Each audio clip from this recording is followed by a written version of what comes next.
dan bahagia Bapak Ibu Guru hebat. Saya Francisca Nining Mariana, CGB Angkatan 10 dari Kabupaten Kota Waringin Barat. Pada kesempatan kali ini saya akan menyampaikan demonstrasi kontekstual penerapan segitiga restitusi pada modul 1.4 budaya positif.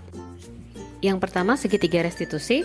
Penerapan segitiga restitusi untuk menumbuhkan disiplin positif pada murid dilakukan sebagai suatu proses komunikasi yang dijalankan oleh guru atau orang tua agar dapat menghasilkan murid yang mandiri dan bertanggung jawab terhadap diri dan lingkungannya.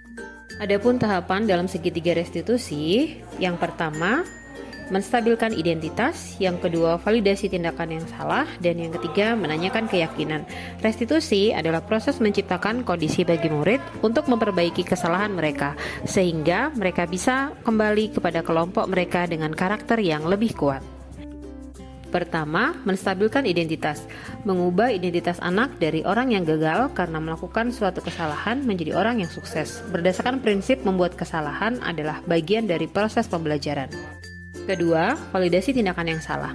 Guru hendaknya memahami bahwa setiap tindakan yang dilakukan murid adalah untuk memenuhi kebutuhan dasar, sehingga mendasari tindakan murid berbuat salah. Berdasarkan prinsip setiap perilaku berupaya memenuhi suatu kebutuhan tertentu, guru akan bergeser dari pemikiran stimulus respon menjadi proaktif, mengenali dan mengakui kebutuhan murid akan memperbaiki hubungan dengan murid. 3. Menanyakan keyakinan. Ketika identitas sukses telah dicapai dan tingkah laku yang salah telah divalidasi, maka anak akan siap dihubungkan dengan nilai-nilai yang dia percaya dan berpindah menjadi orang yang dia inginkan. Murid akan diberi pertanyaan-pertanyaan bermakna untuk memunculkan motivasi secara intrinsik, mampu mengaitkan keyakinan dengan tindakan yang salah.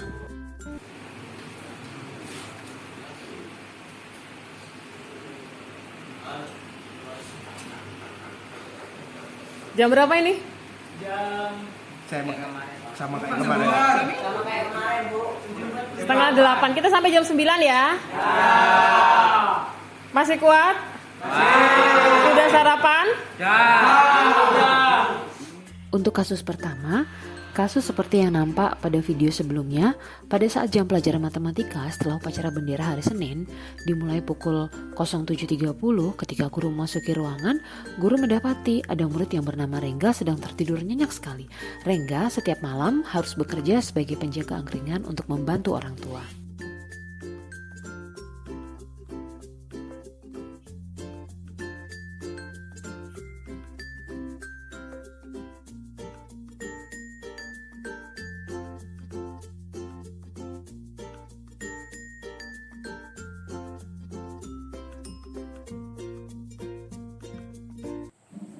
Iya. Sudah istirahat kan Rangga? Sudah, Bu. Iya. Ibu minta waktunya sebentar ya. Rangga tahu kenapa ibu panggil ke sini? Tahu, Bu, tadi pas jam matematika saya tidur di kelas, Bu. Iya, sepertinya kamu tidur tadi nyenyak sekali ya. Bahkan suara ibu yang keras pun kayaknya nggak mengganggu. Di awal-awal tadi saya bisa menahan, Bu. Tapi setiap suara Ibu pasti lama semakin jauh, saya benar-benar gak bisa membuka mataku, Bu. Iya. Bisa kamu berbagi cerita dengan ibu sebenarnya apa yang terjadi? Kok sampai kamu nggak bisa bangun kayak gitu? Setiap malam saya harus kerja, Bu, untuk membantu orang tua saya. Saya kerja di angkringan, Bu. Saya pulang jam 3 pagi. Terus saya mandi langsung berangkat sekolah. Jadi kamu semalaman nggak tidur? Iya, Bu. Ya, mulai berangkat kerja jam berapa kalau kayak gitu? Dari jam 4, Bu. Dari jam 4 pulang sekolah langsung berangkat ke sana. Angkringan, iya, langsung buka angkringan. Iya. Jadi kamu nggak pernah main dengan teman-teman gitu ya? Enggak pernah. Mungkin Gimana? mungkin kalau main tuh teman-teman main ke sana. Mainnya ke angkringan. Iya, Iya. Orang tua kamu juga tahu kan dengan pekerjaan kamu? tahu. Iya. Membantu orang tua itu memang sesuatu yang mulia ya Rangga. Iya, Ya, kamu tahu kan itu? iya. Nah, ibu juga salut dengan apa yang sudah kamu lakukan. Tapi sekarang posisinya Rangga masih Belajar. sekolah, masih belajar. Sepertinya untuk pekerjaan yang di waktu malam hari seperti itu masih kurang tepat. Iya. Ya, karena selain mengganggu nanti belajarmu, juga mengganggu kesehatanmu.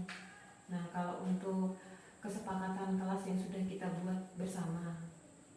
Ya, Rangga masih ingat dengan kesepakatan kelas yang kita buat? Masih ingat. Iya, Ya, Bu. menurut kamu nih, bagian mana yang mungkin belum bisa kamu tepati dengan kondisimu tadi tidur di kelas? Nggak bisa bangun awal gitu kan, pasti pulang kerja kan tidur kan, bukan mepet waktunya. Nah aku paksa buat bangun terus.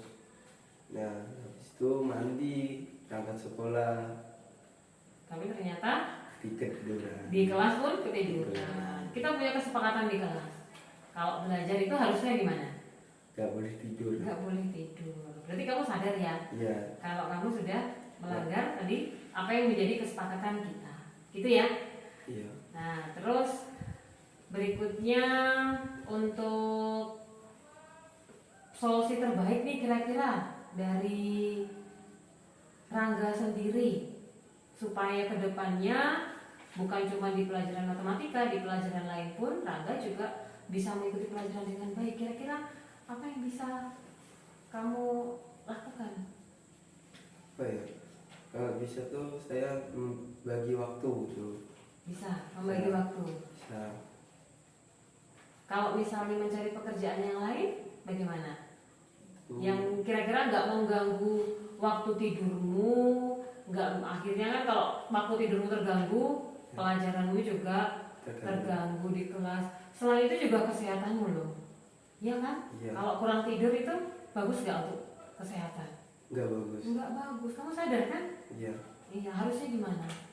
Tidur paling nggak berapa jam kita satu hari itu cukup? 8 jam. 8 jam. Sampai nggak 8 jam? Nggak sampai. Nggak sampai. 8 jam diganti di siang hari sama nggak dengan 8 jam di malam hari? Beda. Beda. Kamu juga merasakan tak? Masa. Nah, sekarang masih muda. Kamu masih merasa sehat, masih merasa kuat. Nah, tapi kita nggak tahu nanti ke depannya. Ya mudah-mudahan kita sehat terus. Iya. Tapi kan kita nggak tahu ya. Nah, terus selain tadi mau membagi waktu, bisa mengaturnya? Bisa. Bisa. Ya. Iya. Nanti bisa disampaikan ke orang tua juga ya. Iya. Nah, mudah-mudahan apa yang sudah kita bahas hari ini bisa berkelanjutan, dan tadi solusi yang Rangga berikan tadi juga bisa terlaksana dengan baik ya. Ibu tunggu kabar baik dari Rangga selanjutnya. Baik Bu, terima kasih. Iya, terima kasih. Kembali ke kelas ya Rangga. Tindak lanjut dari kasus 1, selain memberikan pembimbingan dan pendampingan di sekolah, saya juga berusaha memberikan dukungan dan semangat dengan mendatangi tempat Rangga bekerja. Saya berkeyakinan bahwa yang saya lakukan akan memotivasinya sehingga apa yang kami bahas di sekolah akan selaras. Kasus kedua, kasus terjadi pada saat jam pelajaran terhadap 2 orang murid dengan saya sebagai wali kelasnya. 2 murid yang iseng mematikan saklar sehingga beberapa ruangan mati dan terganggu proses belajar mengajarnya. Pada saat itu secara spontan ada guru yang langsung naik darah karena memang sedang praktek listrikan di bengkel.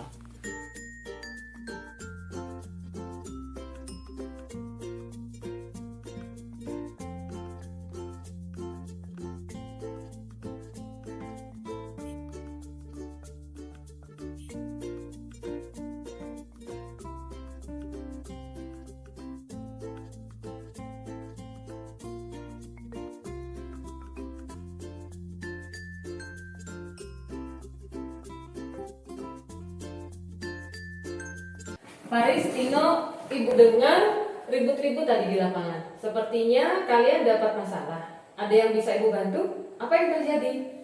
Iya Bu, tadi di jam pelajaran Bu Sari kami izin ke toilet. Menuju ke toilet kami iseng mematikan lampu di dekat saklar aula.